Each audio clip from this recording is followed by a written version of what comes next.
I'm the daughter of the chief. Tribal law betroths me to our leader. If there's another, I will step aside.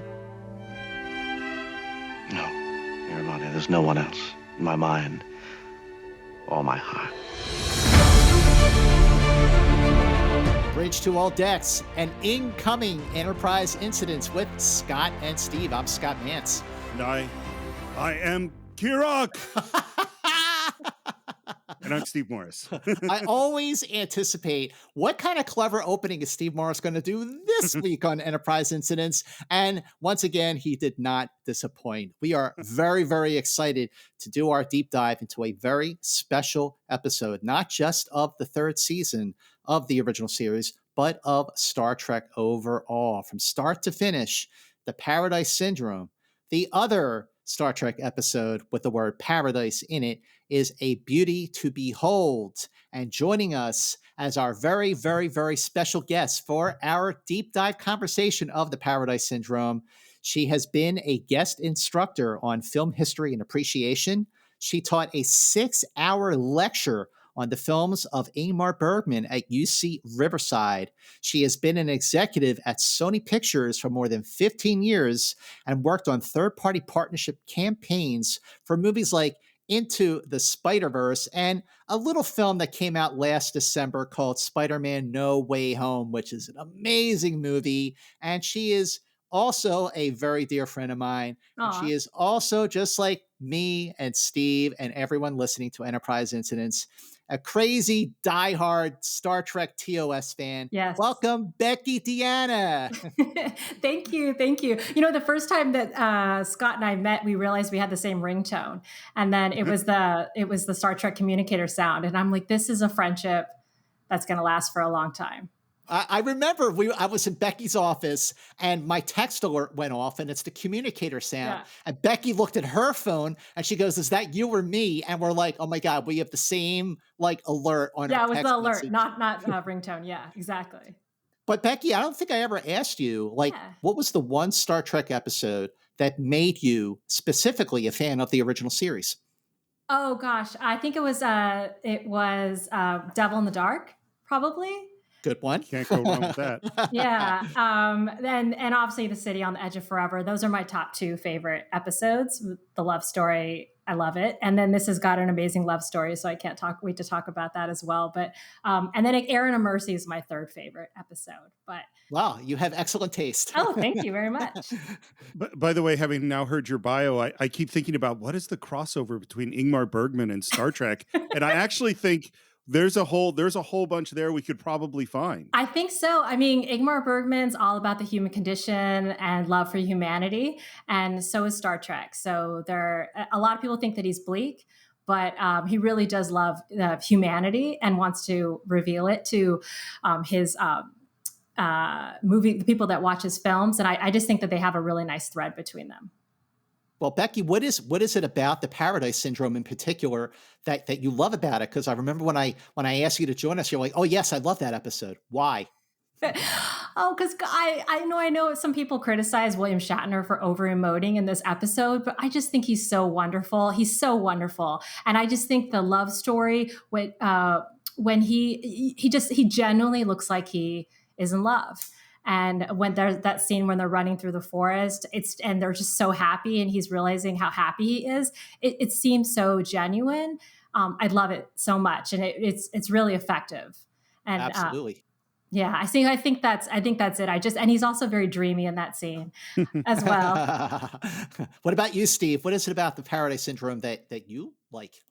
Well, you're assuming that I like it. Yes, I am. Oh. And you're correct. I do. I actually really like it a lot. I've always liked this one. I think for a couple of different reasons. One is that it's just so different. It's the whole feel of it is really different. And while I am going to be one of those people that is not a fan of a couple of Shatner moments in this, I actually totally agree, Becky. For the most part, he just looks like he's in love. I think his performance is fantastic, except for those one or two places that I think it's not. Yeah. Well, that's a really good point. When I was doing my rewatch of the Paradise Syndrome, which, by the way, if this is an episode that I've always loved, one that I always felt was very special, very unique. There really isn't another episode of the original series like it, but it's not one that I've gone back to over and over again, like the episodes, Becky, that you just mentioned as your favorites, which I have gone back to over and over again. But what I really love about the Paradise Syndrome is like it's the only episode of season 3, other than briefly All Our Yesterdays, where it's open, where they went outside, they went on location. You could tell that everyone on the production staff at Star Trek knew that this was a very special episode, and it is because they pulled out all the stops for it. But like you said, it's a beautiful love story. Like you really feel like Kirk, or rather like Kirok, loves Miramani. And I think William Shatner's performance in this episode, on a scale of 1 to 10, it's a 9.8. And it's just like the back and forth with what's going on in the Enterprise and what's going on the planet. The fact that this is the only episode of the original series to take place over an extended period of time, which is like 2 months. And I was really thinking about it this time, rewatching it. It finally hit me. It finally hit me, Becky and Steve. This episode, The Paradise Syndrome, would make a great companion, a great like cousin episode to one episode of The Next Generation. Can you guess which episode I'm talking about? Inner Light? Inner Light, I was thinking that one too. You both, this is why you are both like the perfect hosts for The Paradise Syndrome. Yes, because just like Kirk has this whole life, well, at least for 2 months, Picard had this whole life in the Inner Light. And, you know, there's flashes back to the Enterprise. It really is, they're really great companion episodes. But this episode is also The Paradise Syndrome. It is the first of 5 episodes in season 3 to be directed by Judd Taylor. Judd Taylor directed more season 3 episodes than any other director. He directed 5 season 3 episodes. Also, The Wink of an Eye, Let That Be Your Last Battlefield, The Mark of Gideon, and The Cloud Minders. And he wound up replacing Michael O'Herlihy, who was the director of Tomorrow is Yesterday, because he jumped ship to direct a movie for Disney called Smith that no one ever heard from again. He is a one-time president of the Directors Guild. He's an Emmy nominee for Outstanding Directing in a special program for Tail Gun Runner. The Paradise Syndrome is the second Star Trek episode written by Margaret Arman, who wrote her story outline on March 15th, 1968, when it was called The Paleface. She proceeded to a second draft teleplay on May 18th. Arthur Singer did a rewrite, a final draft on June 3rd. And then while the episode was actually in production, Fred Freiberger, the executive producer, did some page revisions on June 5th, 7th, and 10th. And about a week after production ended, the title was finally changed from The Paleface to The Paradise Syndrome because Gene Roddenberry did not like the original title. He said it wasn't, quote, imaginative or provocative enough. This is one of the many instances, Becky and Steve, where you will hear that Gene Roddenberry's instincts, even though he did kind of distance himself a little, he was still very much involved, and just like he was in the first season, made a lot of really, really great creative decisions. The Paradise Syndrome aired on October 4th, 1968. It was the 58th episode to air, but it was the 59th episode to film, on schedule in 6 days between June 11th and June 18th. But Becky and Steve, as you can imagine, just by the look of this episode, it went way over budget. The final cost for The Paradise Syndrome was $193,627, making it more than $15,000 over its budget. Yeah, more than $15,000 over the budget of $178,362. This was the final score to be composed by Gerald Fried, who, of course, composed the scores for Shore Leave and Amok Time. The score was recorded on June 19th, 1968. And just a quick personal story about Gerald Fried. In December of 2012, there was a special screening of 2 episodes that Gerald Fried scored for the release of the 15 CD box set of all the music from the original series. So Gerald Fried played the flute that you hear at the beginning of the score for this episode, and he did it live and in person. Wow. And yeah, it was quite the moment. You know, I was thinking about the budget, and it's like, yes, they went 10 grand or 15 grand over budget. That's still less than 10%. And if you compare it to the first season, man, they got a lot out of that amount of money. You know what I mean? Did, sure. I think this would have looked good in any season, not just the third season.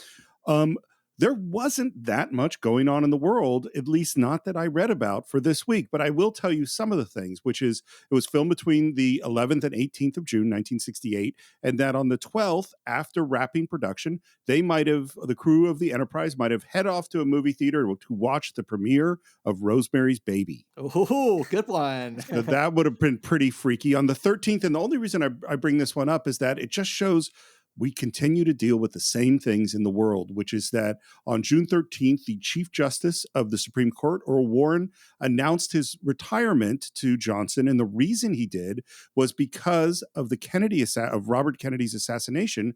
Suddenly, the odds of Nixon being president went way up, and he wanted a Democrat to appoint his successor. So he said he was going to retire. LBJ wanted Abe Fortas to be the next Supreme Court Chief Justice. Couldn't get it done in time. There was a lot of controversy over that nomination. It was Richard Nixon who put Chief Justice Berger on the court. And so I only bring this up to go, we are still fighting over justices and the makeup of the Supreme Court. And then this one is not actually Star Trek related, but it sounds Star Trek related, which is that on June 14th, Dr. Benjamin Spock was convicted in Boston, which I had totally forgotten about this. He was conspiring to help young men avoid the draft. And he was sentenced to 2 years in prison, but that sentence was suspended on the appeal. And that is what was going on when they were filming this episode of Star Trek.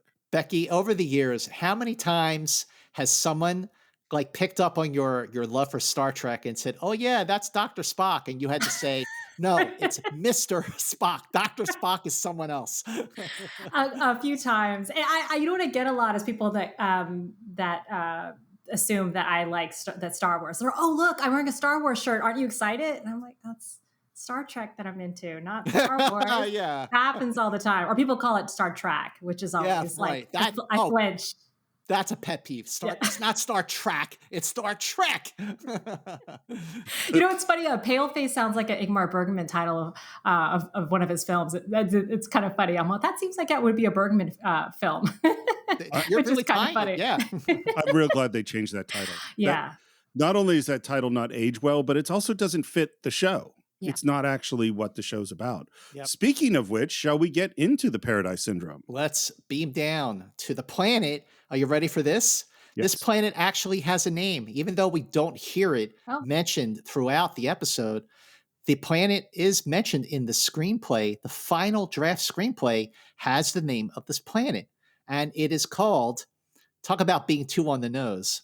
The name of the planet in the Paradise Syndrome is Amerind. Amerind. So take American, Indian, and take the first few letters of each, and there you have Amerind. Well, it's good that it was never mentioned. Yes. We start in the teaser, and Scott, as you said, this looks like nothing else. We're looking at this beautiful lake. We're hearing that flute, that is the composer playing that? That's Gerald Fried. That's correct. And it just looks, there's a very soft filter on it. It looks very different. And then you hear that sound of the transporter, and there are three guys beaming down onto the planet. And Steve, you and I have talked about this many times before, where we hear something before we see it. Like in Apocalypse Now, when you hear Kurtz's voice before you actually see Marlon Brando as Kurtz. So the way that this episode starts with the beautiful music and the scenery and the trees and the lake, and the camera slowly pans to the right, and you hear this sound that must be the transporter. And then finally, our three figures beam into play, and there are Kirk, Spock, and McCoy. And you go, okay, yep, this is a Star Trek episode. They're just wondering at the beauty of the place they're in. And it really is an incredible location. Scott, do you have where this was actually filmed? Of course. I'm so glad you asked, Steve Morris. Even though it does look like they filmed it in the Catskills, they actually filmed it in Upper Franklin Canyon near the Hollywood Hills. They shot there for 3 straight days. Now, the problem with that is that despite the scenic beauty of it in this episode, it was actually pretty noisy because there were roads close by. So all of the dialogue had to be re-recorded and looped into the episode itself. And there are times where you can see that they did just that. And like, Becky, do you remember like when you saw this episode for the first time? Was it something where you liked it all right at first, but it grew on you, or did you like it right away? I think I liked it right away just because I love wildly romantic episodes, and just like City on the Edge of Forever. So this one just got me, but it seemed very familiar. I mean, it's what they now call the Santa Monica Mountains, which is where they shot it. So it felt it felt like home when you watched it. And I love the opening scene where they're just in awe of this idyllic place. Look at those pine trees. And that lake. I swear that's honeysuckle I smell. I swear that's a little orange blossom thrown in. Well, and it feeling like home is exactly what they're talking about, because they say it looks exactly like Earth, and then we hear, what are the odds of that duplication? How many times have we heard that? Astronomical. It's like, once again, Hodgkin's law of parallel development comes into play. And after Stan Robertson, the standards and practices person at NBC who was in charge of Star Trek, mandated no more parallel Earth episodes. You had Spectre the Gun, which, kind of sort of is a Western. And now you have, a parallel development. What are the odds? I mean, we don't want any parallel Earths. And then it was like cowboys and Indians, It is, and it all goes to, we haven't met them yet, but I really do wish they had just made this like Friday's Child or Private Little War. It's like, you could have a primitive culture without making it a parallel culture, but the episode totally works for me. So it doesn't bother me as much, but it definitely is strange coming off of season 2. But the first thing we see is this really, I think, beautifully designed obelisk. And I'm guessing this is a big hunk of the budget too. Yeah. This is a big hunk of the budget. So much so that when they should have beamed down a whole lot of security people to look for Captain Kirk, the only people there are Spock and McCoy. But the obelisk, of course, was designed by Matt Jeffries, the set designer who designed the Enterprise and the Klingon ship and all the sets and the bridge and everything. This guy was a genius. And the obelisk was actually made out of plexiglass, but it looks a lot more expensive than that. And of course, why are we even on this planet to begin with? If we are to divert the asteroid, which is on a collision course with this planet, we must warp out of orbit within 30 minutes. I just love how casual. Yes. Right? They're like, oh, we'll get around to it. You did say 30 minutes. Yes, sir. Then let's go. Let's find out what life forms are blessed by this environment. Yeah, and it's like, how come they didn't have this conversation before they landed? Like, I love how he's like, how much time do we have to investigate? I'm like, shouldn't we have talked about this before we landed? Like, we have 30 minutes. We need to get going, not like scrolling around and checking everything out. Yeah. I mean, it is a whole planet survival we're talking about. I would go like, why not deflect the asteroid first and check out the place later? Yes. Maybe he wanted to see if there's what they were actually saving. Maybe. But we do head over to see the local inhabitants, and there we see what looks exactly like a Hollywood version of a Native American village circa mid-60s. That's what we're looking at here. But I think it's actually a nice shot that Beautiful shot. Right? Yeah. You're seeing across the lake, and you're watching Kirk and Spock and McCoy just kind of like standing by the trees, just like they're just sort of taking in the moment, especially Kirk. Now, here's my question for you, Becky. Mm-hmm. Don't you think that the Kirk that we see in this episode is closer to the version of Kirk that we saw in the first half of the first season when he was overburdened and longing for a simpler life? Mm-hmm. Mm-hmm. Yeah, I agree. Yeah, he seems like he wants to take it all in and relax, and there's a lot weighing on him. And Steve, I wonder like what this episode would have looked like if Gene Kuhn actually produced it. It's a good. Honestly, I don't want to mess with this episode.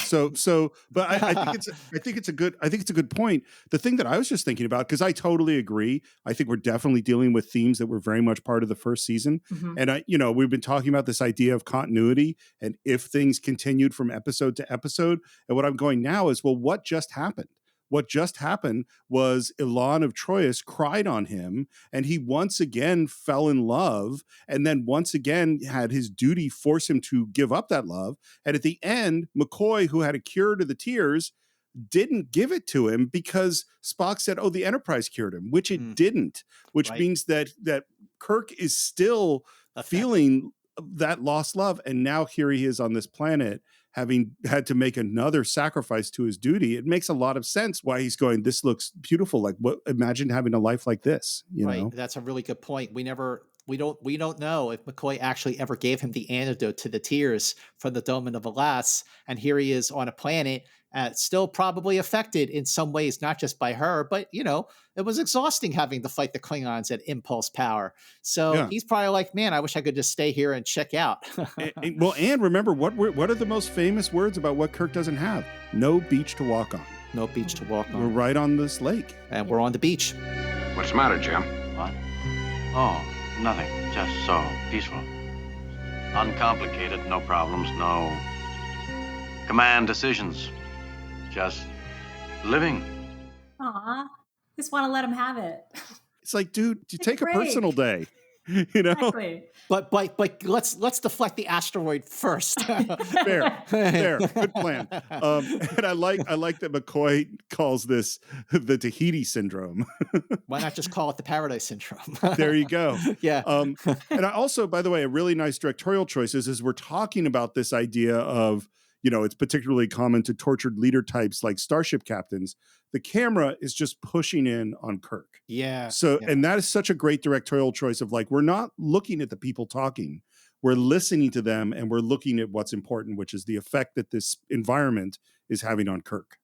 What's your take, Becky, on just how like all the teasers for the original series are just so great? I mean, when you compare the teasers of the original series to all the later Trek shows, I'm not to slam them at all, but there is nothing like a teaser for the original series. But this one really is different. Like you really feel the scope of Kirk's longing for something simpler. You're matching his burden with the peaceful nature of his surroundings. Right. And I feel like, so much happens in the first 6 minutes.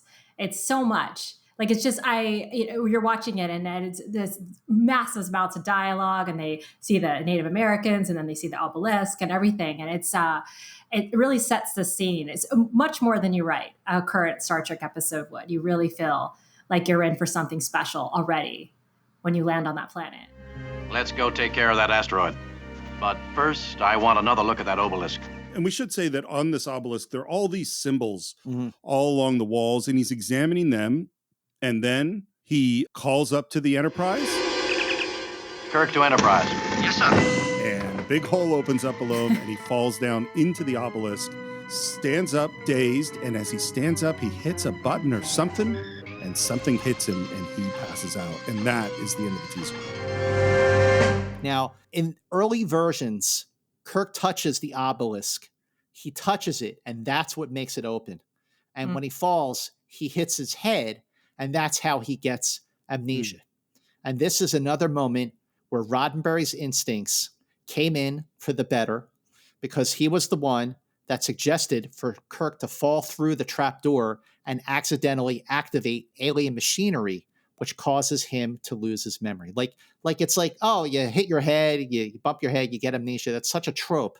But in this case, hitting your head was being zapped in the head by this alien technology, and that is why he lost his memory.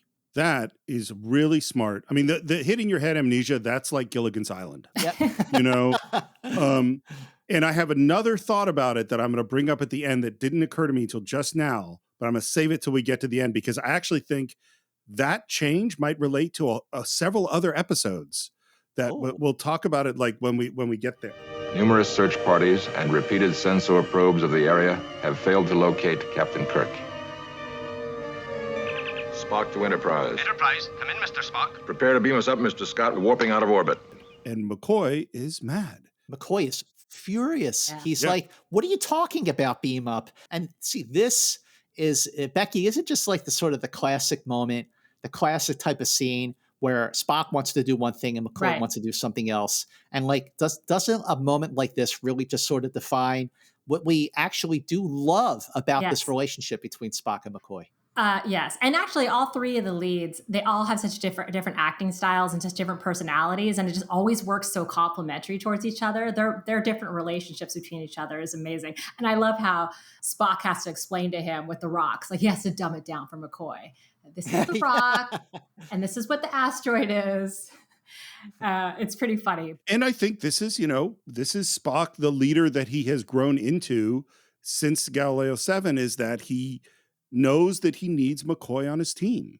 Like he could just say, my orders are beam up, but he's going to take that extra 30 seconds to get McCoy on his side, which McCoy reluctantly agrees. They beam up. The way that Spock and McCoy beam back to the Enterprise, you don't see the close-up of the two figures beaming up. You see them beam up from a distance. So imagine you were one of the natives on this planet and you were just like walking past the tree towards the obelisk, and you saw these two figures disappear, and you went, are my eyes playing tricks on me? What was that? And then you shrug it off. Like, I often wondered, like, if Miramani and the person she was with might have actually caught that, but, nothing is ever mentioned of it. And then Kirk wakes up. Right. And we hear not a captain's log, but just voiceover. Where am I? What place is this? Which I wonder, Scott, I'm curious if some of that was added later or if it was another rewrite. That would have been my guess. Well, Steve, your instincts are right on point. After principal photography on this episode was finished, there were a couple of moments where executive producer Fred Freiberger felt like, you know what? I think we just need a little something to just make the obvious a little more obvious. And those two moments came right now when Kirk has amnesia, because Shatner's spot-on performance, walking around in a daze, picking up his phaser and his communicator, not knowing what they are, wasn't enough. And the other is when Kirok is saying to himself, I have found paradise. And I'm on team Blade Runner, the director's cut, where the voiceover was taken out. So I think I would have liked to have seen this episode without the voiceover. What do you think, Becky? I think so. That would have been interesting. Yeah. Sometimes sometimes when there's a voiceover, I like it because it seems very literary, but I don't know. And that just seems like more intellectual to me, but I think it would have been nice. So I don't think we needed it for Kirk's innermost thoughts. I think we could tell that he didn't understand what his phaser and communicator were. And then also it also just shows like the chaos of like that he doesn't know where he is because we don't know where he is. So it's nice to not hear his thoughts in that moment. It would have been interesting. What about you, Steve? I 100% am on team Blade Runner, no narration, director's cut. And for several reasons, which is it has to do with how much you trust your audience, and it also has to do in filmmaking. There's times where you need all of your audience, 100% of them, to understand something right now. And there are other things where it's like, well, some of the audience is going to get it now, and some of the audience will get it a little bit later, but all of the audience will get it eventually. Is that him looking at his communicator and his phaser? A lot of the audience would have gone, oh, I think maybe something's wrong with his memory, but not all of the audience. But by the time he gets to the scene and with the old, with the rest of the Native Americans or whatever they are, with the villagers, then when he says it's foggy for me, all of the audience would have gotten up to speed. And it definitely goes into the ideas of show, don't tell, is having voiceover say, well, I don't know who I am. Well, now you just told the audience everything rather than having them be with Kirk and experience it emotionally as we go along. It would have been way stronger without that voiceover. I agree. I completely agree. But this is also, do you trust your audience? And because if they don't get it, well, the whole episode fails. And so that's, I'm sure, why they looked at, we're at a big network show for the lowest common denominator. Let's just tell them and be safe. Yeah, for sure.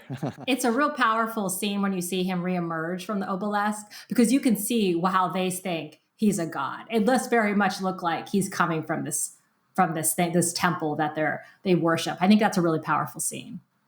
I agree. I think that the way that you see Kirk rising from the obelisk, and he's wearing something that looks absolutely nothing like what the natives are wearing.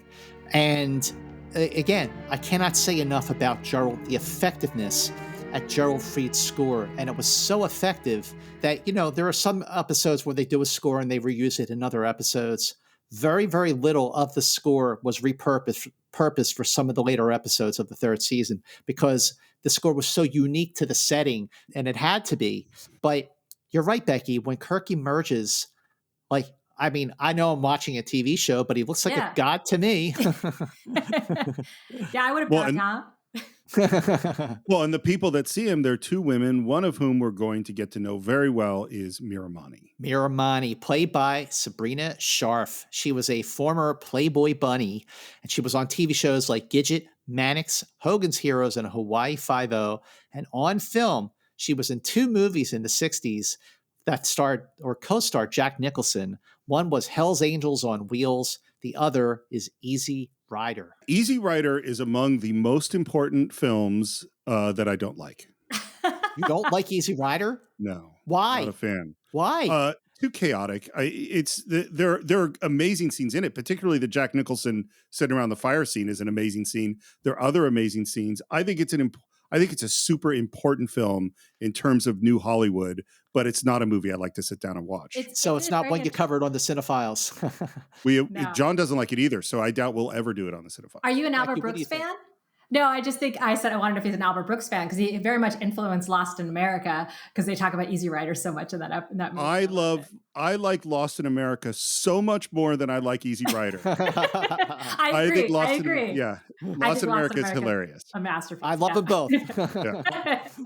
But this is not the Albert Brooks / Dennis Hopper, Peter Fonda podcast. This is a Star Trek podcast. And as a Star Trek podcast, I think we need to head back up to the Enterprise where Spock is pushing. I'm assuming they spent more than 30 minutes because they're looking for Kirk, because now they're really pushing the warp engines. And Scotty is grumpy that they're pushing him too hard and we can't maintain warp 9 much longer. And I just want to point out that what Spock is doing is exactly what Kirk has done over and over and over again, which is push the Enterprise beyond what everyone else thinks it can do, except everyone's cool with Kirk doing it.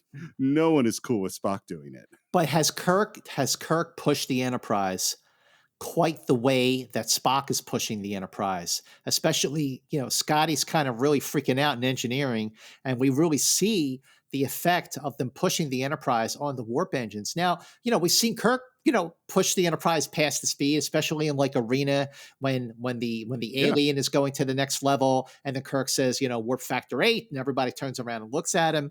But you're right. Like, why does Kirk sort of get off the hook? But Spock is definitely under the glare of everyone because he's pushing the Enterprise for a worthy reason. Maybe it's his temperament. I think it's that. I think people have just trusted Kirk, and B, I think Kirk has gotten lucky over and over again, and Spock does not get lucky. We're back on the planet in the village. We're in like a hut, and there is the elder, like the tribal elder, and the medicine chief, Salish, talking to Kirk. Again, a character we don't hear the name of mentioned during the episode itself, but in the screenplay, his name is Goro, and he is played by Richard Hale, who had been acting for decades, going back to the early 50s in TV shows like Family Theater, 4-Star Playhouse, and then later in the 60s with Maverick, Wagon Train, Rawhide, Perry Mason, and Bonanza. And on film, he was in Julius Caesar and also in the classic To Kill a Mockingbird. With him is Salish, played by Rudy Solari, who was on TV in shows like The Outer Limits, Mission Impossible, Police Story, and into the 80s with Quincy M.E. And the first thing they're trying to confirm is that they heard from Miramani that he came out of the temple, but they need to be sure. And this is where I think we would have understood that Kirk's having memory issues, because he says, I'll answer anything I can, but as I told you, many things are strange to me. Salish, the medicine chief, is immediately dismissive and distrustful of Kirk. He knows nothing of our danger. How can he save us? Yeah, he's the Styles of this episode. Yes, exactly. And I like he interrupts and he gets shut down. It is against custom to interrupt the tribal elder at council, even for the medicine chief. Elder, words will not save us when the skies darken. I say he must prove he is a god. Well, Salish, that's his purpose. He is the medicine chief, but he has also been the chosen one to protect the people when the skies darken and the winds howl. And this was something that I didn't quite pick up until this viewing, but Salish's father knew how to get into the temple to activate it, to deflect whatever is coming to the planet to maybe smash it. But his father died before he can tell Salish how to get inside and how to activate the mechanism. So he still considers himself the god, the medicine chief, but when push comes to shove, he doesn't know better than anyone else how to get into that obelisk. Did you feel like the impression was that his dad didn't think he was ready to tell him yet? I thought that it was sort of alluded to that. And I feel kind of bad for Salish a little bit because he ends up getting his girlfriend taken away and his job. Oh, are you kidding? I felt totally bad for Salish. Like he's got it made, at least until his dad trusts him with this important information. Come on. Yeah, and that's a really good point. I mean, I definitely felt bad for him for the turn of events that led to him losing his job and his intended other. Yeah. But as for maybe why he wasn't taught how to get in, I never considered that. But that sounds pretty legit to me. What about you, Steve? So I 100% had the thought that Dad was withholding it for a reason, that Salish had disappointed him on some level. I also think, Dad, this is a really bad plan. The whole idea that only one dude is going to know how to save the planet in a primitive world, people die all the time. Like that's a bad plan. And the third thing, it's funny. We're coming off of Elan of Troyes. I have similar feelings about Salish as Elan, which is, he's kind of a jerk. So it's not like I like the guy. Yeah. But he didn't ask for this. His life was all set. And this weird dude just comes in. Yeah, I totally feel sympathetic. Yeah, in a second, your job is now this person's job. Your whole identity is now taken. But we're in this moment where we, somehow he's got to prove he's a god, and Kirk doesn't even know who he is. And right in this moment, what happens? But in comes a man with this boy that has gotten tangled in the nets while fishing and is drowned. And Salish, who's the medicine chief, goes to examine him. There is no sound in the body. There is no light in the eyes. He will move no more. And then in jumps our hero, Captain James T. Kirk of the USS Enterprise, even though that's not who he knows who he is yet. But he may not know who he is, but he sure knows how to perform mouth-to-mouth resuscitation, which he does. And he brings the boy, quote unquote, back to life. Everyone in the tent is shocked, especially Salish. Do you think, by the way, because he does mouth to mouth, but then he also does this weird leg bending compression thing. Yes. Do you think that they went, we need a more sci-fi, it has to be like mouth to mouth, but not like mouth to mouth. And that's why they came up with this thing? Oh, that's interesting. Yeah, what do you think, Becky? I don't know. I mean, it just was so odd because you're like, oh, he's doing CPR. I'm sure that's tried and true. We all know that works. But then he started rubbing his leg and lifting it up. And I'm like, this is bizarre. But maybe that makes sense that maybe they decided that they needed it to be more like if we've evolved, that it also includes this maneuver. But by the way, and any doctors can correct me because I might be wrong, but my memory of my Boy Scout life-saving classes was if someone's drowned, you should clear the airway first, as they might have water in their lungs. So blowing air into their lungs that are filled with water is actually not what you should be doing first. At least that's my memory from Boy Scout camp circa 1984. Well, I think that's a legitimate question, though, because when Kirk was performing the mouth-to-mouth on the boy, and he started making the motion with his legs and kind of rubbing his legs to get circulation back into him, I guess, I was like, I don't remember that part of mouth-to-mouth, but maybe because I was not a Boy Scout. Sorry. Needless to say, when the question is, are you a god, is there? And Kirk, by the way, has not made the Ghostbusters mistake. He has not said no. is that if you immediately breathe life into a boy who comes back to life, I think your God cred has gone up. Yeah. So sure. they pretty much believe it. And not only that, they immediately say, give him the medicine badge. Oh, man. Oh, poor Salish. My heart just, every time I watch this episode, my heart breaks for Salish, who has to take off his medicine badge around his head and give it to Kirk. Well, Miramani comes and takes it off and puts it on Kirk. Well, here's my question about it. So yes, we feel bad for Salish. How is Miramani feeling at this moment that she is in this moment not betrothed to Salish? Well, that's a really good question, because I think there's something alluded to towards the end of the episode that makes me think that Miramani was tied to Salish because of routine, because of tradition, but I don't think she ever really loved him.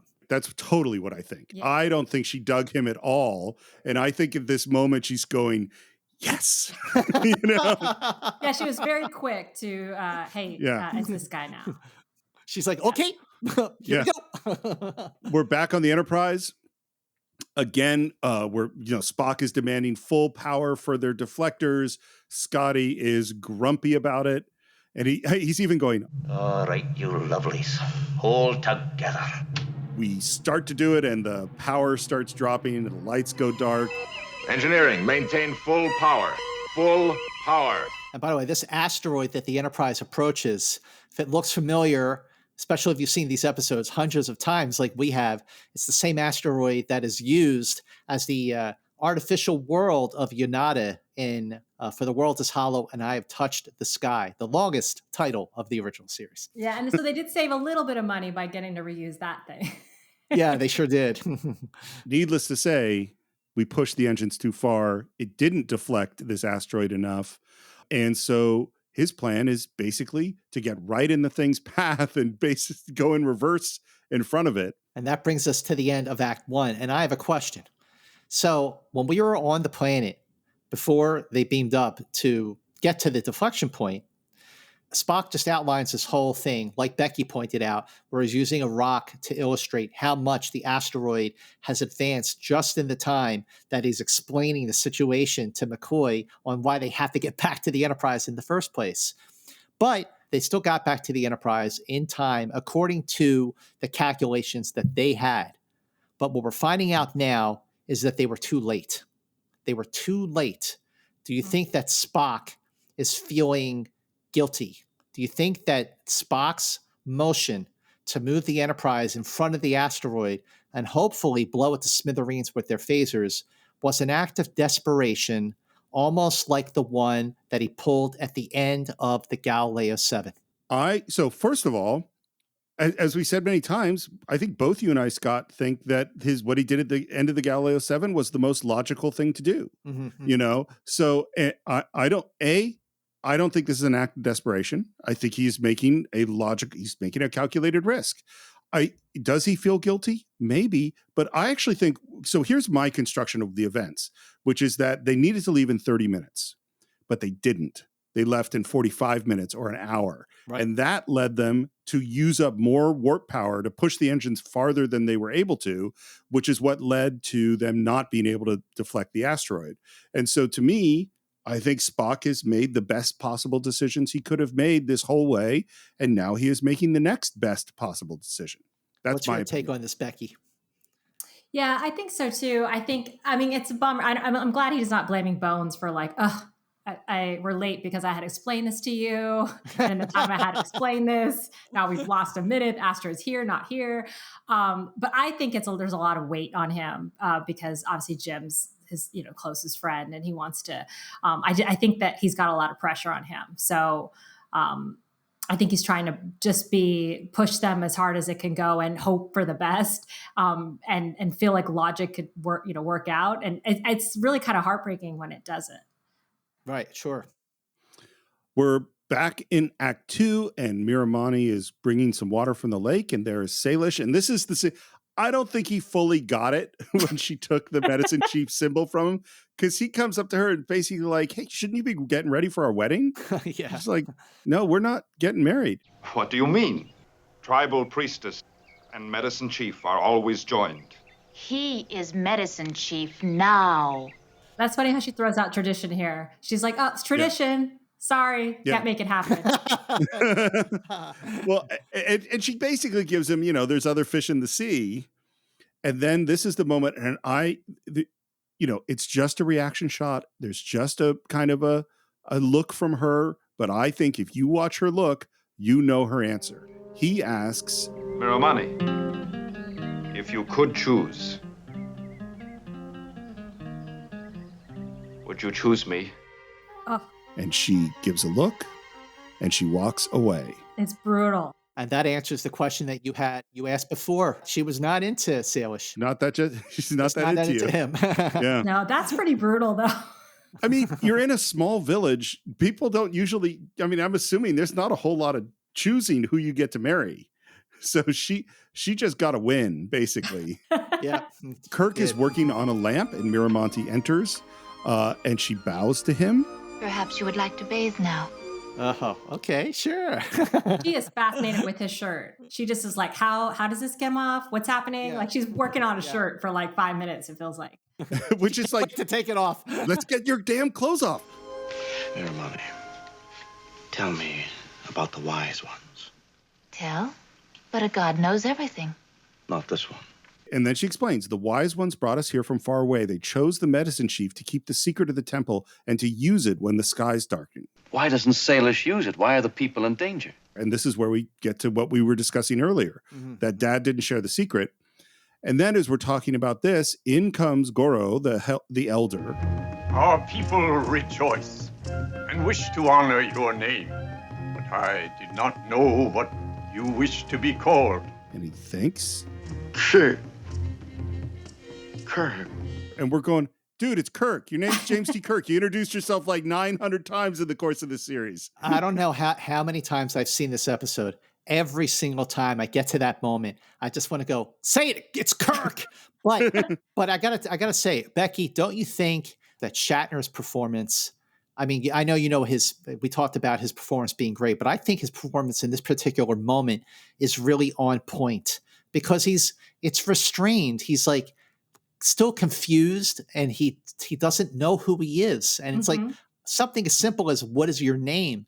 And he still just it's affecting him. It's effective. Exactly what I was going to say. Yeah, it was very effective. He's so good at, I mean, people, like I said, people criticize him for over emoting, obviously, but I think he's good at nuance and he's good at being restrained. And I think he's good at being genuinely showing his emotions from within and also being a ham if he wants to be too. But I think this scene is great. And how awesome is the name Kirok? Like who came up, like that's just a great name. It fits. It really fits. It's a great name that they chose.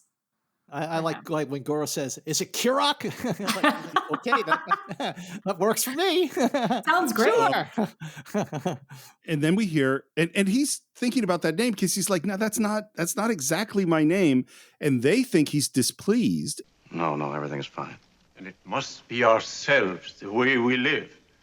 Perhaps we have not improved as quickly as the wise ones wish. And I think Kirk's response is totally fascinating because it is the antithesis of Kirk philosophy throughout the entire original series.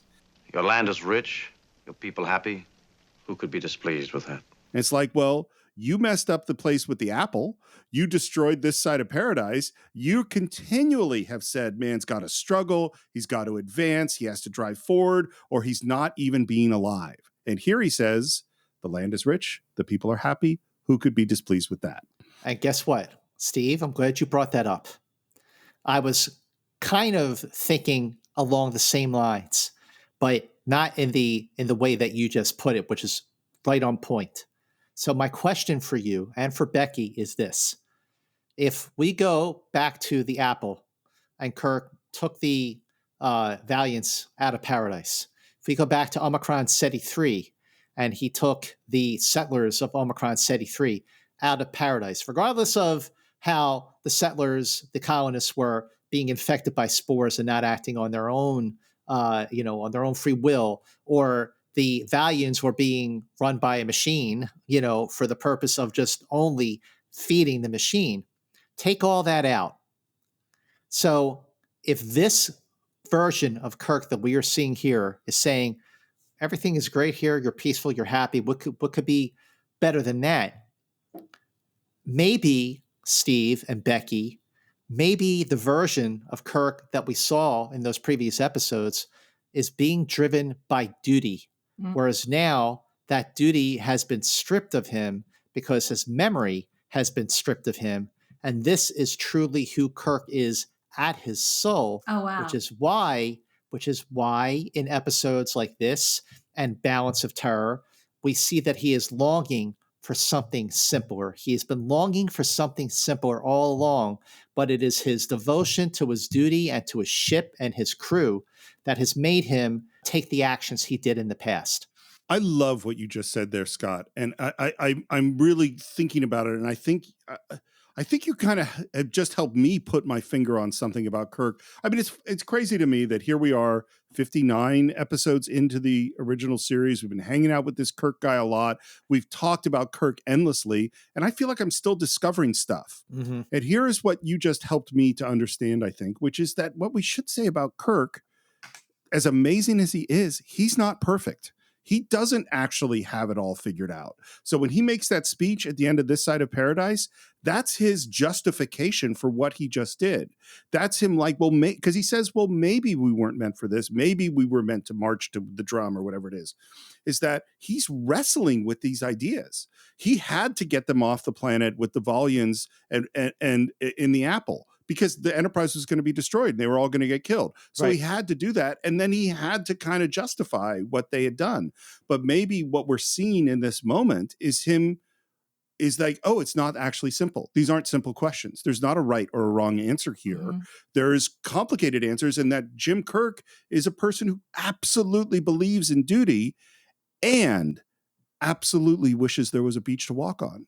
And those are both true. Yeah, absolutely. Becky, what's your take on that? I just think this is Zen-like Kirk, and you're right. Maybe this is who he really is. I mean, without the responsibilities and not having to worry about that. Like, it takes an act of like an advanced civilization to give him 2 months of just complete bliss.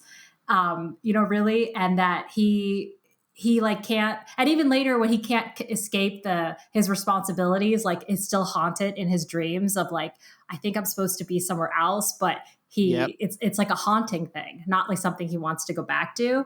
I just think he can't escape his responsibilities, and ultimately it's a bummer for him. But I think this could really be what he really wants, and he actually gets to experience 60 days of bliss and knowing that this is what he wants, and then he dared to enjoy it, and then he's got to experience heartbreak for the rest of his life because of it. That's a great point. And Steve, you have said many times that Kirk is a tragic figure. Yeah. And like, what could be more tragic than having to constantly, just like Spock has two sides, his human side and his Vulcan side, we are seeing, certainly I'm seeing now for the first time after all these decades of being a crazy Star Trek fan, that Kirk is also wrestling with two sides of himself, the side of him that is absolutely devoted to his duty, protecting his ship and his crew, prioritizing his ship and his crew. What he really wants is something very, very different. And this episode, the duty is taken from him because his memory is taken from him. Right. And we see that for the first time in his life, he is happy. But his self-conscious won't let it go. Yep. His dreams. Yep. It's funny, two different thoughts. The first is, think about what was going on at the beginning of Shore Leave, which is that Jim Kirk had to be forced to take a break. A guy who has to be an exhausted guy who they say is short of temper and down on efficiency, who has to be forced to take a break. That guy is actually not perfectly healthy. You know what I mean? Like, that is a driven person who isn't actually dealing with his needs the way he should be. That's the first thought. The second thought is, I think it's totally accidental, but the fact that there is an episode, This Side of Paradise, whereas the one time Spock felt happy and the Paradise Syndrome is the one time Kirk felt completely happy, is there's something there. Oh, something I like that. there. You just blew my friggin' mind. Yeah. You blew my mind. Spock says at the end of Paradise Syndrome, for the first time in my life, I was happy. And what does Kirk say in the other Paradise episode, the Paradise Syndrome? He says, I'm not sure, but I think I've never been happier. Aww. Wow. Wow. Okay. Holy Toledo. That's awesome. All I can tell you is that I'm happy and peaceful here. I'm not sure, but I think I've never felt that way before. Oh. Wow. You just linked the Paradise Syndrome to this side of paradise. You just linked Kirk to Spock in so many ways. Why are they so sure I can help them? Well, you came from the stone metal. And did you not bring life to the child? Yes, but And the music that plays, there's a subtly Star Trek-iness to it as he's going, I need time to remember. It isn't exactly the Star Trek main theme, but it's related to it. And I think that's a really, really great choice. Mm-hmm. And I also love, she says, here there is much time.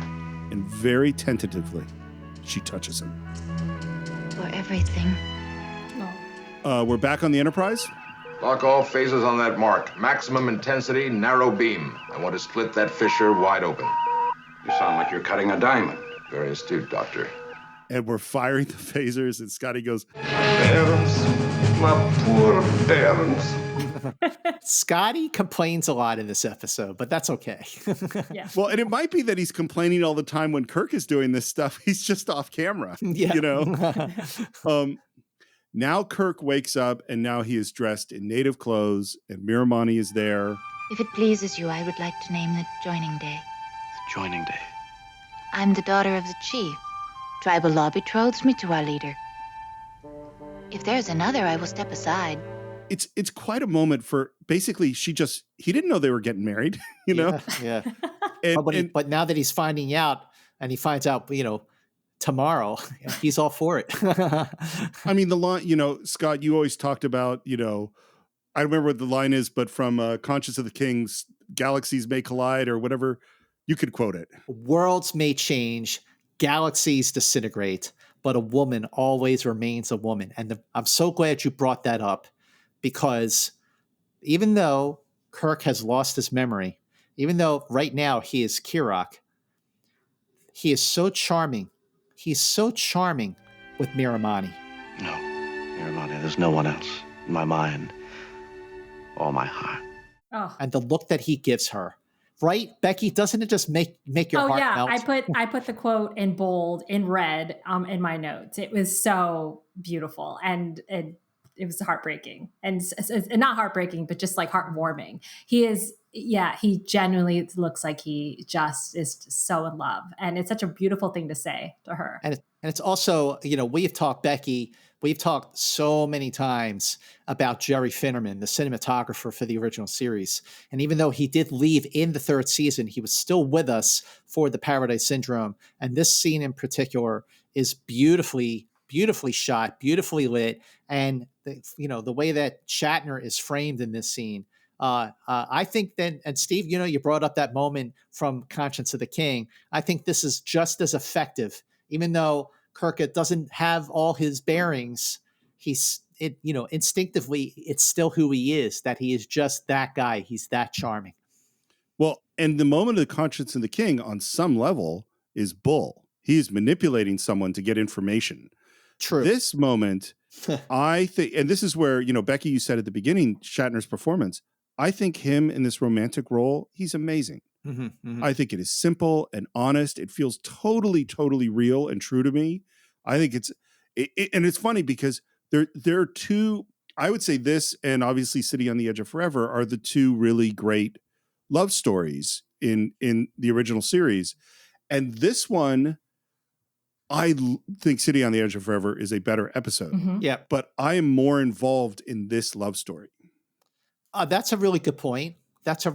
And I'm saving a pretty big question for both of you. And I feel like I want to ask it now, but I'm going to wait till the very end of our conversation. I'm saving it. It's really beautiful when Miramani says the sooner a happiness together begins, the longer it will last. Is just what you say when you're just in love. Like, let's unite now, and we'll just have a forever together. It's really romantic. And we cut to an image of the obelisk on a monitor on the Enterprise, and we're hearing Scotty say, And don't ask for any more warp 9 speeds, Mr. Spock. Our star drive is completely burned out. The only thing we have left is impulse power. Estimated repair time. Hang on here in space? Forever. Forever. I think McCoy has a really good transition later in this episode, but at this moment, he is still all over Spock. Yeah. He's being really hard on him. Yeah. Well, Spock, you took your calculated risk in your calculated Vulcan way, and you lost. You lost for us, you lost for that planet, and you lost for Jim. It's like, dude. Oh, come on. Yeah. Yeah. Oh, get off my back, will you? I know. He's like, it is. And then he's like, you need a rest. But honestly, he does treat Kirk that way. There are definitely times where he's all over Kirk, whether it was in Obsession or things like that, where he's all over Kirk in the same way. And what we find out is that getting back to the planet without warp speed will take months. And he says, Exactly 59.223 days, Doctor. And that asteroid will be 4 hours behind us all the way. Wow. Wow. That's really, really unique that you know, we're gonna go advance, you know, basically flash forward 2 months in an episode of the original series. You haven't heard a word I've said. All you've been doing is staring at that blasted obelisk. Another calculated Vulcan risk, Doctor. One thing I think Spock should be doing, which he isn't, and this is not a criticism of the episode, but this is what he should be doing, is saying, hey, all the research labs on the Enterprise, all of us should be working together to try to translate these things. It shouldn't just be me sitting by myself in my room for 2 months. It seems we should all be losing sleep over this, figuring this out. Actually, they have a couple of historians. You know, they had Marla MacGyver's, and you know, then they had Lieutenant Palamas and Humor Adonais. Like, don't they have someone like a linguist? I mean, they've talked about language. Yeah, they've talked about language departments and things like that. Well, and later on Star Trek, we know that Uhura is a master of a billion languages, but that's didn't exist at this point yet. Right. Yeah. And we're getting ready for the wedding, and Salish is watching from a distance, not that happy. Kirk is at the obelisk getting some face paint on him. You will wait until I walk the holy path to the Earth Lodge first, to give me time to tell the priestess that you follow, and that the joining will take place. And he exits, and this is the moment where I don't like what Shatner does. I don't know if it's his fault. I don't know who told him to do this, but the big, happy pantomime gestures while we hear the voiceover talking about how happy he is, I don't like. See, now this is a point where, so Fred Freiberger said, oh, I don't think Shatner's really expressing enough how happy he is. I'm like, are you kidding? I have found paradise. Surely no man has ever attained such happiness. I get what's going on. I don't need those huge gestures to know that Kirk is happy. If he had just smiled, it had a private moment. I don't need the voiceover. I get it because you sold me in the other scenes. Got it. But now he is walking the path back for the day of joining, and there is Salish with a knife. And Salish is like, you know, you took everything from me. He did. Yeah, he did. Even though you be a god, Kirok, I cannot permit this joining. Nobody's asking for your permission. Then you must strike me dead. I have no intention of striking you dead. And Salish lunges and catches Kirk on the hand, and Salish says, You bleed. You bleed, Kirok. Behold a god who bleeds. And that is the end of Act 2. Act 3, we come right back to the same spot. He repeats that same line, behold the god who bleeds. And then he attacks him. Kirk does the drop kick. Yeah. Kill me, Kirok, or I will not rest until I prove to my people that you are no god. And what does Kirk do? What does Kirk do?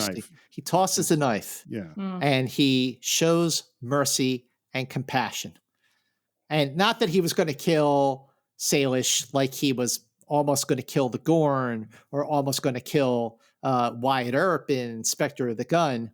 But he's like, I'm not going to kill you because, again, even though he lost his memory, his instinct, his nature is he's not going to kill today.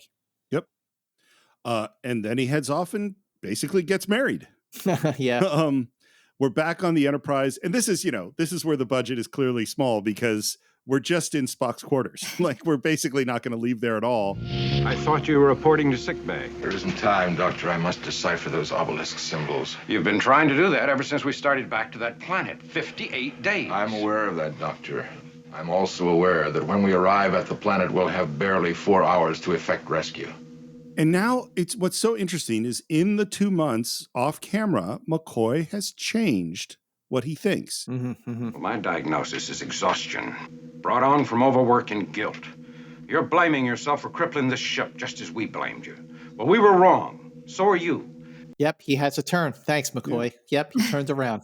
You made a command decision. Jim would have done the same. I think that's great because, I mean, how many of Kirk's decisions were ones where it was a huge gamble that happened to pay off? Oh, sure. He got lucky, Sure, absolutely. And Spock made a gamble and it didn't pay off. My prescription is rest. Now, do I have to call the security guards to enforce it? And Spock reacts to it. We hear the music. He gets up. He walks over to the bed. He lies down. McCoy, satisfied, exits. The door closes. Spock gets up and goes right back to work. Yep. He's obsessed. We hear Miramani laughing, and we're in a long lens as Kirk chases her shirtless through the trees. Now, this is just like 2 months have passed on the Enterprise. 2 months have now passed on the planet. And Kirok's sideburns are not pointed like Kirk's were when they first beamed down. Because this time has passed, Kirok is now sporting squared sideburns because he doesn't know what a Starfleet issued pointy sideburn is. But this is actually the moment where it hit me this time watching Paradise Syndrome, where I thought about this being a companion episode to The Inner Light. And just like I have this feeling about The Inner Light, it also struck me about Paradise Syndrome, and this is my thought. So, of course, we go back and forth between the planet and the Enterprise because we want to see what the Enterprise is going to do with the asteroid and deflect the asteroid. But what if from the moment Spock and McCoy beamed back to the Enterprise in the first act, what if we never left the planet? What if we were on the planet for the entire duration of this episode until Spock and McCoy beamed back down 2 months later? We don't know what happened in space. Maybe we didn't really need to be on the Enterprise, but what if we are just fully immersed in Kirk's, aka Kirok's, immersion into this society, into this culture, that we are really feeling like maybe this will be his life for the rest of his life. Like we're completely absorbed by this culture. And when we see Spock and McCoy reappear towards the end of the episode, we're like, oh yeah, Kirk does not get happiness after all. Like, we know that Spock and McCoy and the Enterprise is going to come back for Kirk. We know that he is going to be taken out of paradise. But I think that would have had a bigger impact if we were really consumed and absorbed by Kirok's paradise this entire time, never having the abrupt shift back to the Enterprise, taking us out of the moment and staying in that moment the entire time. I think that would have been a very interesting take on this episode. Yeah. I'm 100% sold. Not only do I think that's a great idea, I don't think there's anything we would have missed. Mm-hmm. I think it would have been super involving because all you had to do, what does Spock say when he shows up at the very end? These symbols are musical notes. Mm-hmm. I've spent a lot of time deciphering them. Yeah. So we don't have to see any of this stuff on the Enterprise. Like, and I actually think it would have been really interesting here's how I would rewrite a little bit more of it is at the beginning, we don't see the native people at all. We hear that they're native people. Kirk, Spock and McCoy are gone. Kirk falls down into the thing and he emerges. And that's the first moment we see the native people. We don't know anything. Kirk might have gone back in time. He might have been transported. We have no idea what the hell's going on and just spend the whole hour with Kirk until McCoy and Bones show up again at the end. Right. I think I think that would be an amazing episode. I think it is something they wouldn't have done in 1968. It's a little too daring, but I love it, Scott. I love it. What do you I think, love it Becky? too. I think that's great. I think you've been fully immersed. in it and not being taken away to see what's on the ship. And because I don't know if we needed any of that character development on the ship. I think you're right. They could have just covered it when they landed. It would have been fully immersive. The reason, Becky, the reason I actually brought this up and in the first place is because, you know, when I saw you back a couple months ago at the Skirball Cultural Center for that Star Trek marathon, so the second day we showed The Inner Light.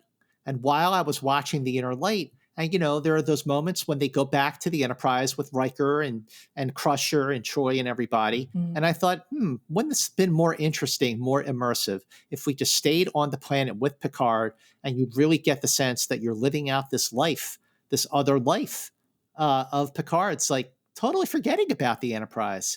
So that's why during my rewatch of The Paradise Syndrome, I thought about the same thing. What if we just stayed with Kirok this whole time, forgot about the Enterprise, and then suddenly, you know, just in the nick of time, as fate would have it, they show up and you're like, oh yeah, they came back. Good news, but bad news. Yeah, and then I think the viewer is put in the mind of Kirk, like he forgot about them, and we're forgetting about them, and then he's like reminded of his responsibilities at the end, and it's more heartbreaking. Exactly. Well, and you have a little bit more time for Salish and Miramani and the relationships that he's developing there. Yeah, absolutely, yes. No, brilliant, Scott. I love it. Each time your arms hold me is as joyous as the first. I'm happy. I'm so happy. The scene is so romantic and so lovely with Miramani and Kirk at this moment. If it weren't for the dreams, my mind would be completely at peace. I thought you no longer had the dreams. That you no longer saw the strange lodge which moves through the sky.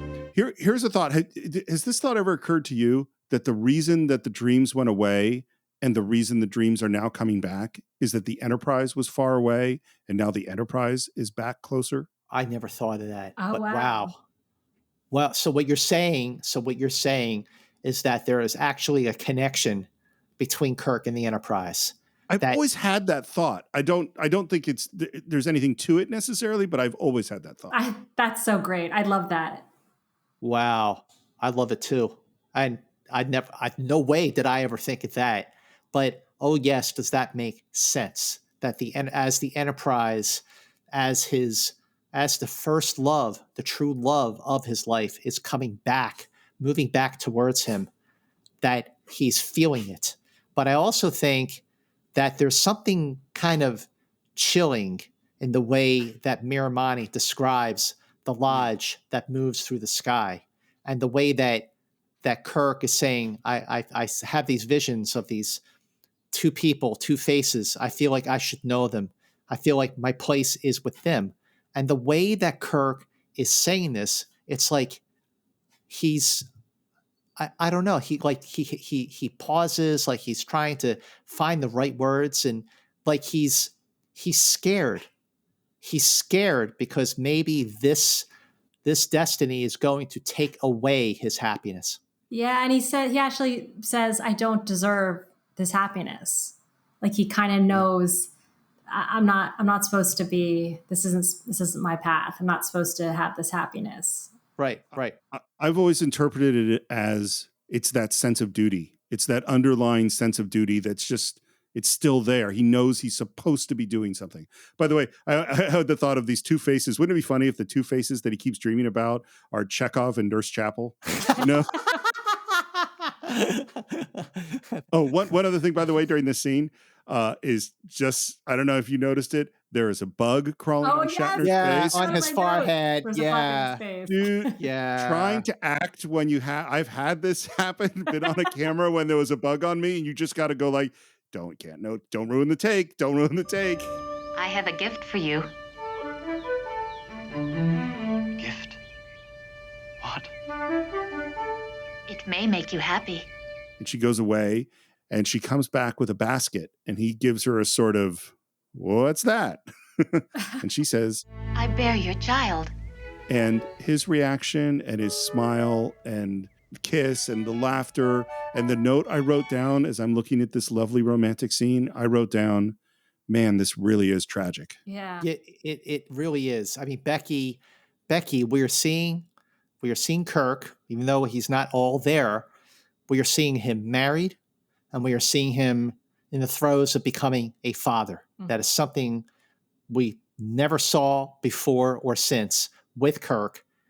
That just brings the stakes, the tragic stakes, elevated higher than City on the Edge of Forever. The emotional, the romantic stakes. I mean, obviously, fixing the timeline of the future, is a big deal. Right. But in terms of his love, of his life, I mean, he's about to he's going to be a father. Kirk is going to be a father. He's already a father because somewhere out there is David Marcus. Literally was just about to ask that question. Has David Marcus already been born at this point? Oh, well, I'm going to say yes, because Steve Morris. So in Star Trek II, Kirk says, there was a man I haven't seen in 15 years who's trying to kill me.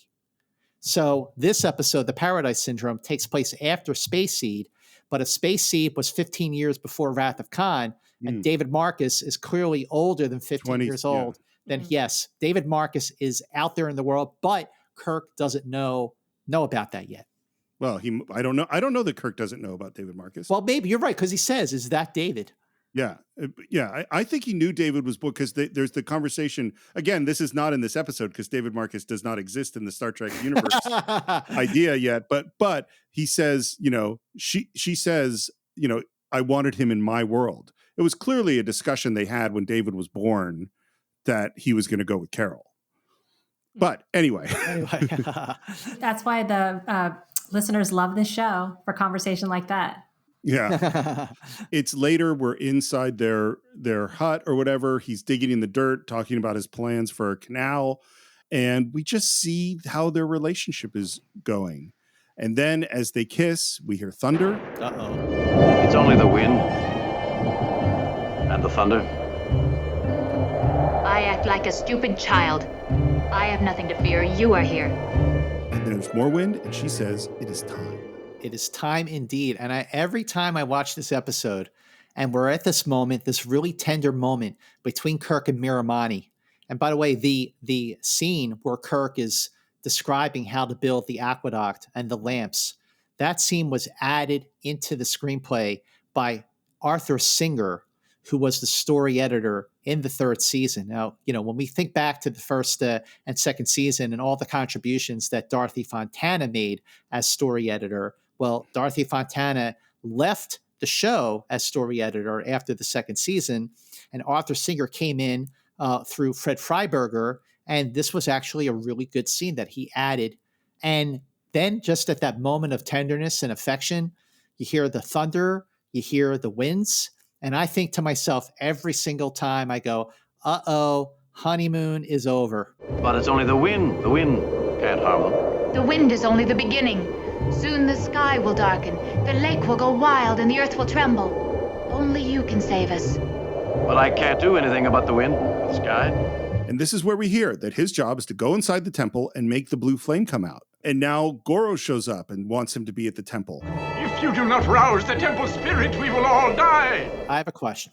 The way that Kirok turns his back on Miramani and Goro, and he walks away from them.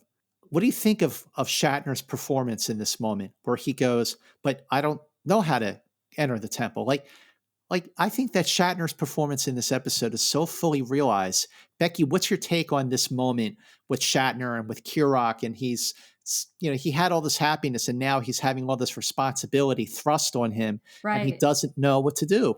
Yeah, I think he's freaking out. Like he feels like, oh no, I'm going to disappoint them. I don't know how to do this. I'm not who you thought I was, and thought that he would be able to proceed with his life with not having to prove anything. And now I think it does look like he's so confused and lost. Yep. And it is a really effective job at that. I will take it a step further, which is that what we have seen, Kirk's basic character is, I will always choose duty over love. I will choose duty over happiness. The moment that he showed up with his people, they kept calling him a god. They said things, you're going to be the medicine chief, and those are all duty things. And he has ignored them. He didn't go, whoa, whoa, whoa, because there was talk about him going in and out of the temple before. He has not said, I'm not a god. I don't know what I'm doing. I don't know how to be the medicine. He hasn't said any of those things. I think because he was just so damn happy that for the first time in his life, he wasn't choosing duty.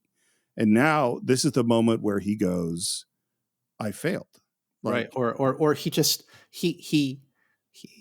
yeah, it's really interesting because if Kirk has had the duty aspect of his life stripped away because his memory is lost, how much of that duty, of that devotion, of that his captaincy is because part of his memory.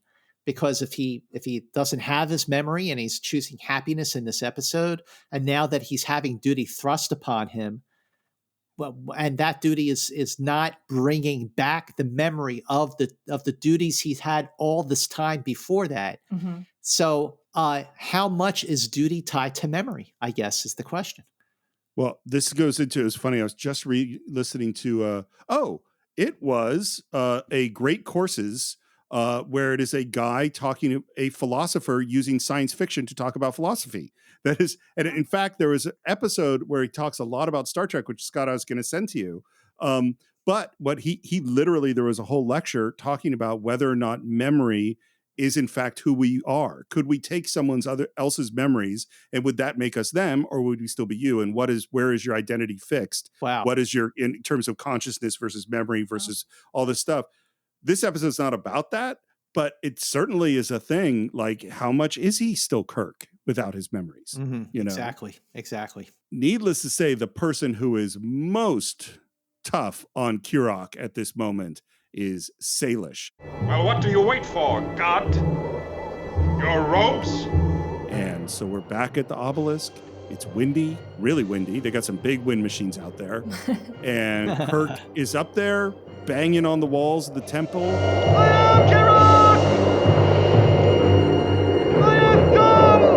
He's like helpless. Like what do I do? How do I help these people? What is my purpose here? I mean, like the way he just is, he's so defeated. What an arc for this character of Kirok in just a couple of acts. It's really something. And Salish is watching him and just starts to laugh. We're in Act 4. We're back to Spock's quarters. McCoy enters. Apparently nobody has to knock. People could just walk into other people's rooms. Yeah. And he says, I prescribe sleep. And Spock is playing his, what's the instrument? Is it the Vulcan lyre? The Vulcan lyre, that's right. He's playing his Vulcan lyre. Were you able to make any sense out of the symbols? Yes, the obelisk is a marker, just as I thought. It was left by a super race known as the Preservers. They passed through the galaxy rescuing primitive cultures which were in danger of extinction and seeding them, so to speak, where they could live and grow. I've always wondered why there were so many humanoids scattered through the galaxy. Let me ask you a question. Are the Preservers an extension of Sargon? So that is literally what I was writing down. I think maybe, well, and there's also Apollo. But I definitely think that on this planet, they dropped some native people and they put an obelisk to deflect asteroids. And on another planet, they put another bunch of people, and instead of an obelisk, they put a big serpent. Ooh. That's, you know, and the thing is that there is a head man on the Apple who gets talked to by Vol, who, when he has to know important stuff, Vol tells him the important stuff he has to know. Mm-hmm. Here, there's the medicine chief, who's the keeper of the information. And I'll tell you another thought that I had, which is that, okay, they have planets where the people are in trouble, and they rescue them and take them somewhere else. Do they take them somewhere else on something that looks like an asteroid on the outside, but is actually hollow, and there are people being transported to a new planet where the Preservers, people who are taking the world as hollow and I have touched the sky, people to their next planet? All right, Becky, what's your take on all that? Because that's a whole lot of I know, I actually never thought of it before, but that sounds great. Like wow. Maybe they put us on this planet. This is very possible. This is what we do here on Enterprise Incidents. Yeah, you blow everyone's minds. Wow. That is absolutely, if you're talking about, McCoy is validating that he always wondered why there were so many humanoids throughout the galaxy.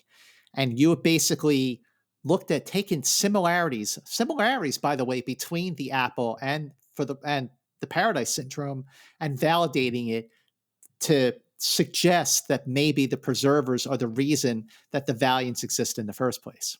Here's another question for you. Okay. Is it possible that another name for the preservers is actually there was a guy named Hodgkins who was putting all these people on different planets, and that's how it got the name of the law of parallel development?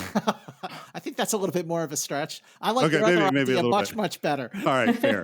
We're back at the obelisk, and the villagers have showed up with rocks, and they start to stone him. And Miramani is calling to help him, and they throw her up on the temple with Kirk. And they start to throw stones at both of them. And Kirk tries to protect her. She goes down. Spock and McCoy materialize, and all of the natives run away. And they run up to Kirk. This might be, by the way, the worst version of Dr. McCoy being a terrible doctor. They do very little to help. He does call for Nurse Chapel. My wife, is she all right? Wife? Their first response is hallucinations. Why were you being stoned? Kirok could not get back into the temple. Naturally, since he did not come from there. McCoy's diagnosis is his brain is unimpaired. Everything else is functioning normally except his memory. So what are we going to do? The Vulcan mind fusion. Have we ever heard it called the Vulcan mind fusion before? No, Becky, have you? No. The Vulcan mind fusion. But this, I think, is one of the most powerful mind melds that we've seen in 3 seasons of Star Trek. And the way that when Spock starts the mind meld and the way he draws Kirk out, he goes, I, and they both say at the same time, I am Kirok. I am Kirok. And Spock is definitely connected. He's getting through to Kirk, and he's saying, I am, and he's trying to say Kirk, and Kirk is going, I am Kirok, I am, and then suddenly you hear, Spock! And Spock comes out of it. What is it? His mind. He is And he pauses. an extremely dynamic individual.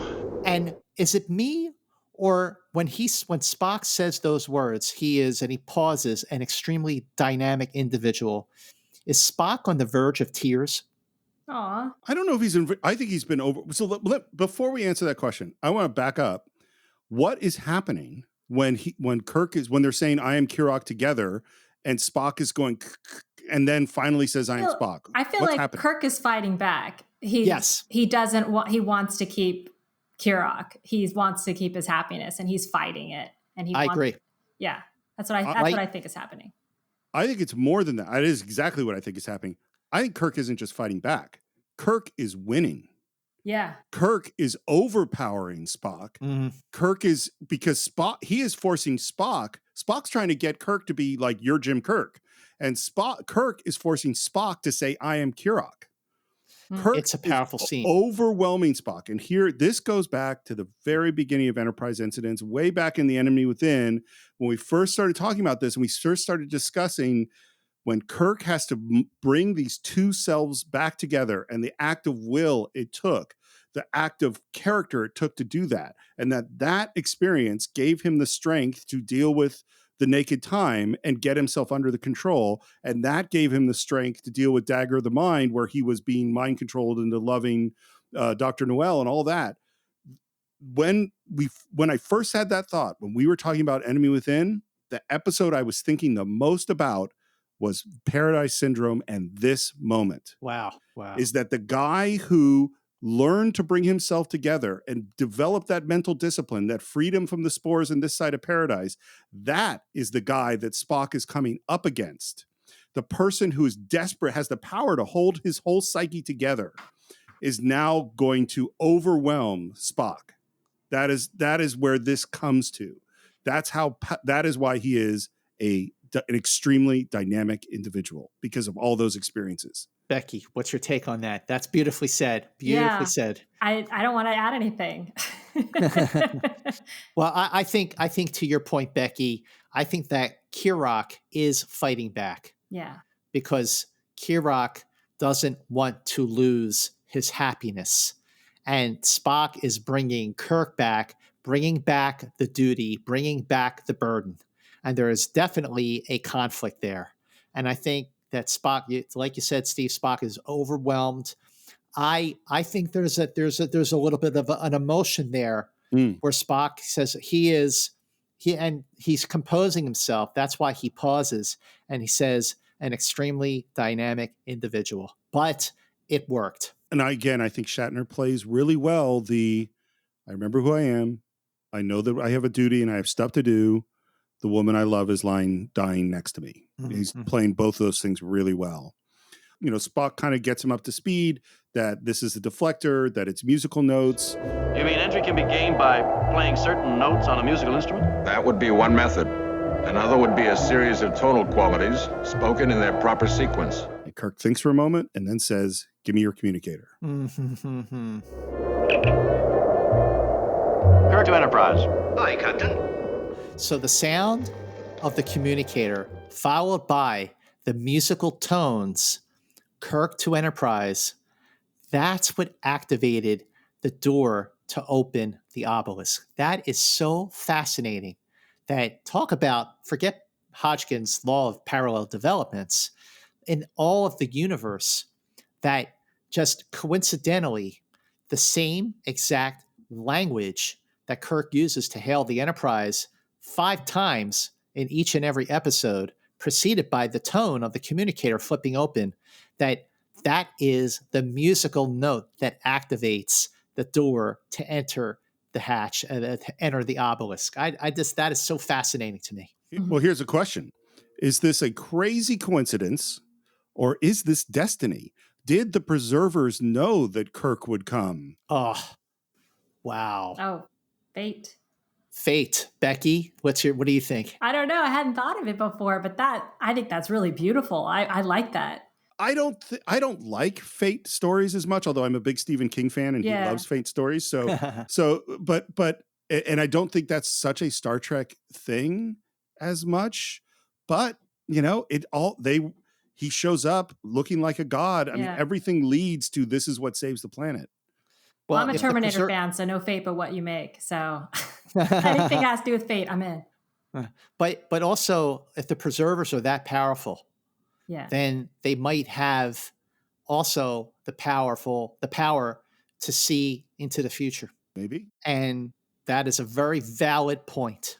That is an extremely valid point that opens the scope of this story of the Paradise Syndrome in incredible ways that really are incredible.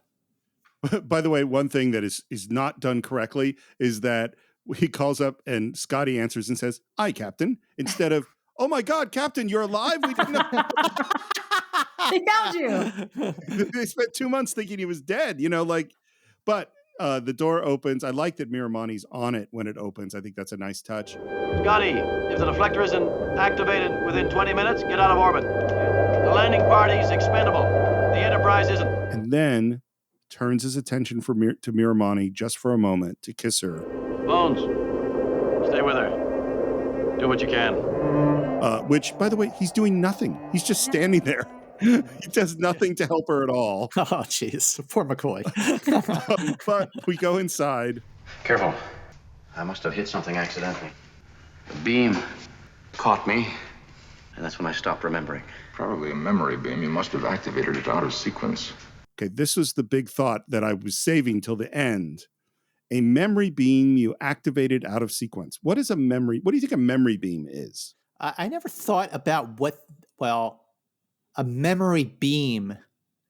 A memory beam. Well, maybe the memory beam is what Salish would have activated if he knew how to get into the obelisk, so that he learns how to, operate the machinery and deflect the asteroid. Yes. This is exactly the thought that I had. Mm-hmm. And this is where I went, is like, okay, this is something that can put scientific knowledge into your brain, like maybe a thing you would put on your head that would teach you how to remove a brain, where it's also a society that a much more highly technologically advanced society set up a society that isn't that advanced, but has a way to tell them stuff, just like Vol can tell the leader of Vol information through his little antenna. Again, we have, and also in the world as Hollow and I have touched the sky is also a society that isn't terribly advanced, that is being led by much more advanced technology. Absolutely.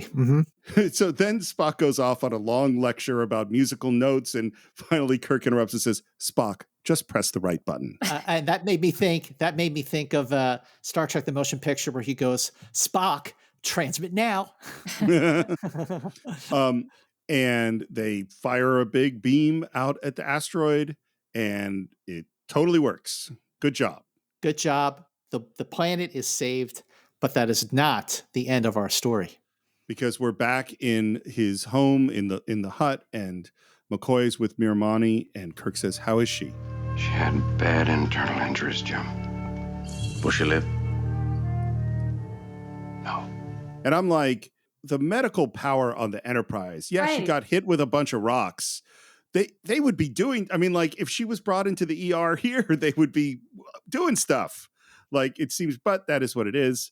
She doesn't have, like, cuts and bruises on her body at all. Yeah. No, I mean, like, so what? So, I mean, we can replace spleens and, kidneys and dialysis. There's all sorts of medicine that we could do today that McCoy's doing nothing. But this is what the episode is. Yeah. Because she has to die.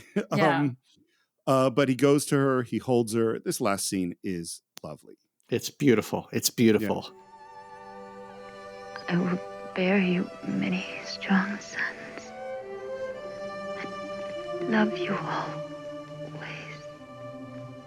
And I love you, Miramani. Always. And she dies, and the camera holds on Kirk's sadness, looking down at Miramani, and then you see the words, produced by Fred Freiberger. And then the Enterprise goes off into space. So here's the question I've been saving for both of you for this moment. Okay? So the question is, Kirok was absolutely in love with Miramani. Mm-hmm. Did Kirk love Miramani? Yes, 100%, totally. Tell me why. Why not? Why not? You think that Kirk let me ask the way that Kirok loved Miramani? Let me ask you, because maybe I need to clarify your question. Do you think that Kirk and Kirok does Kirk have all of his Kirok memories? I think Kirk has his Kirok memories, but when he got his memories back, I think all of his memories came back. His love of the Enterprise, maybe his love of Edith Keeler. So much of him comes from his memories and his duty. And let me ask Becky. Becky, do you think that clearly there's no question that Kirok was in love with Miramani? Was Kirk also in love with Miramani? Did Kirk love Miramani the same way that Kirok loved her? No, I don't think so. I think it's evident at the end of the episode. Like, she dies in his arms, but it doesn't seem as heartbreaking as it would have been, I think, earlier. Like, he really, like, he's kind of like, all right, like, I don't know, not like it's okay, but he definitely doesn't seem as connected as he was earlier.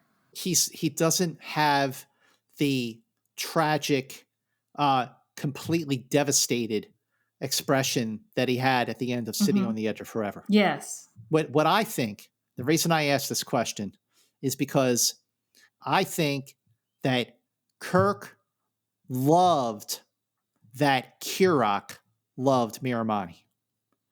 I think Kirk cares for her a great deal. I mean, whether or not he was fully there for these 2 months, I think that he does love her, but I think that he loved how much Kirok was in love with her. Mm-hmm. And that ultimately he cared about her a great deal, but I'm not getting the same, like if Miramani died in the arms of Kirok, I think we would have seen that devastation. Yeah. But we're not seeing that devastation from Kirk. I think Kirk is realizing that he is absolutely not, would never have stayed there. But what's interesting is that in an earlier version of the screenplay, Kirk actually brings first of all, Miramani survives with Kirk's child. She's still pregnant with Kirk's child, and Kirk brings Miramani to the Enterprise. But then Miramani gets to the Enterprise, and she's like totally freaked out by this advanced technology. She wants to go back and be with her people, and Kirk is heartbroken about losing her and his unborn child, and he tells her, "Tell him," assuming it's a him, "tell him he's of two worlds with a proud heritage of both worlds." But that's an alternate ending in which Miramani lived. That ending. Yeah, I'm glad they didn't do that. So you've given me some time to think now about your question. Here's what I think. First of all, it's surprising to me that I, who am not generally the most romantic person, have the most belief in Kirk's love for Miramani at the end of this. Here's how I see it, which is, like, I'm sure you both have at some point gone on a vacation or been on a job out of town and made a connection with a person that really wasn't going to happen in the real world. And then you're kind of back, and that connection's still totally real. Do you know what I mean? Sure. Like, that's how I feel. I think he still 100% totally loves Miramani just the way he did before. But his memories and his duty and the presence of McCoy puts a shield over it. He pushes it down because that's what Kirk does. Right. Is that he can't express or show it the way he could before because of all his other duties and memories and responsibilities and relationships. So, like, I think it's still 100% totally real. And the one other thing, just in regards to Edith Keeler, is the difference with Edith Keeler and why I think he has that expression. He didn't just watch her die. He let her die. That's good. He was responsible for her death. In his mind, he essentially killed her in his mind, so that is that's why that is so intense on him. Certainly. One more thing I want to say, we've talked forever endlessly about Jerry Finnerman. The lighting, though, in this space when her body is laid out and he's over her, it might be my favorite of all of his lighting in the whole series so far. It's so painterly. Yep. It is very much, you could see the Renaissance paintings he's referencing for this particular lighting. It's absolutely beautiful. Well, there you go. That's a hell of a conversation. Yeah. What was there other conversation about the Paradise Syndrome? Did other people have something to say about it? Well, William Shatner definitely had an affinity for Paradise Syndrome. He felt that the episode was extremely good. However, Fred Freiberger, the producer throughout the third season, said, quite frankly, I wasn't happy with the show. It didn't come out as well as I expected. But Margaret Arman, who wrote the screenplay, said, I think if Gene Roddenberry had been producing, the episode would have been a lot better. But who could say? People loved it. I heard from the sponsors that their wives adored it. Oh. I'll just give my final thoughts quickly. It's a really strong episode. And what's the strongest thing about it is just Shatner's performance and the world that's created in that relationship. I think it totally, the Spock and McCoy stuff is fine, but I'm completely involved in the relationship with Kirok and Miramani, and it is a truly tragic ending. That's how I feel about it. Yeah, absolutely. Becky, what's your final take on the Paradise Syndrome? I think it's wildly romantic. It was just so amazing to revisit it, and I think it is one of Shatner's best episodes. He gets to show so much of his range and his depth, and just different emotions like the frustration and the confusion and then the just euphoria of falling in love. I just think it's an extraordinary episode. I am more drawn to the love story in City on the Edge of Forever because he's tempted to sacrifice the future of humanity for her. And and I don't know, it really feels really I earned at the end too. And then I used to at the end of this episode is a little bit like he's not as heartbroken, but it's a strong episode. And it's a gorgeous, it's a beautifully looking episode. And I'm so happy I got to talk more about it. Yeah. Oh yeah. No, I absolutely love the episode. And like so many of the conversations, Steve, that we've had on this podcast, it's opened my mind and my eyes to things about it that I never really considered. and really, really thought about, but that is the purpose of Enterprise Incidents. And I have to say that, linking the preservers to so many of these episodes just does make a whole lot of sense. And I just, there are so many episodes of Star Trek that can be described as unique because it was the only time they ever attempted something like this. But this is definitely one of them. Mm-hmm. And so much so that the score was hardly ever reused. But it is absolutely a beautiful episode. Becky, I think you're absolutely right. I think this is one of Shatner's finest performances throughout Star Trek because he did display so much range, and that it is such a sad, heartbreaking ending, even though I still feel like that Kirok was in love with Miramani. Mm-hmm. And Kirk loved that. So my question actually for everybody, all the Enterprisers listening to Enterprise Incidents is, was Kirk in love with Miramani, or did he love that Kirok was in love with Miramani? Head to our Facebook page and let us know what you think of that revelatory moment. Well, Steve, what other episodes of your other podcast, the Cinephiles, kind of goes along with the theme and the story of the Paradise Syndrome?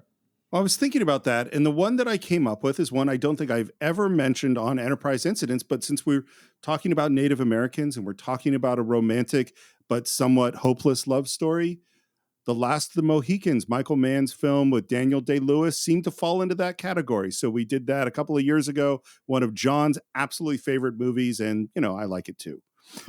And if you want to follow Enterprise Incidents, Scott already mentioned our Facebook page. There's action going on there all the time. You can follow the show on Twitter at Enter Incidents, on Instagram at Enterprise Incidents. You can subscribe to the show on Apple Podcasts, where you should leave your reviews. In fact, I think you should leave a 5-star review. Of course, if you really wanted to leave a lower review, you could do that too, but we prefer 5 stars. You could go on YouTube and subscribe to the show there and leave your comments.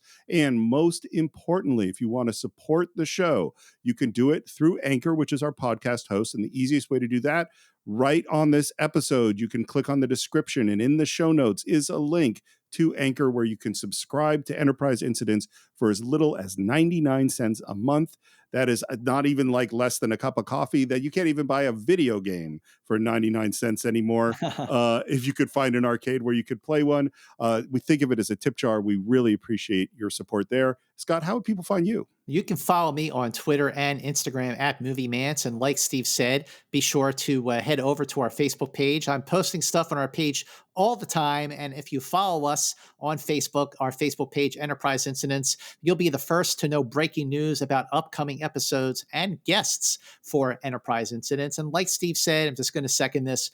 Please do give a review, write a review on Apple Podcasts about Enterprise Incidents. And like Steve also said, look, we love doing this show. It is a true labor of love. But labor is the key word. We put a lot of work into this week after week. So if you could support us through Anchor, through the link that is listed in the description of this podcast episode, we would be so, so, so very, very grateful. And Becky, Deanna, I have to say, thank you for joining us as our guest for our deep dive of the Paradise Syndrome. Hope you enjoyed yourself. Where can people follow you and find you on social media? Oh, sure. I so enjoy doing this. And you guys have so many romantic stories ahead of you, because I think over the course of the 79 episodes, Kirk, Spock, and McCoy all fall in love at least once. And I think, McCoy, Scotty, and Spock are those are future episodes you're going to have to tackle. Oh, yeah. 3, so right. It's exciting.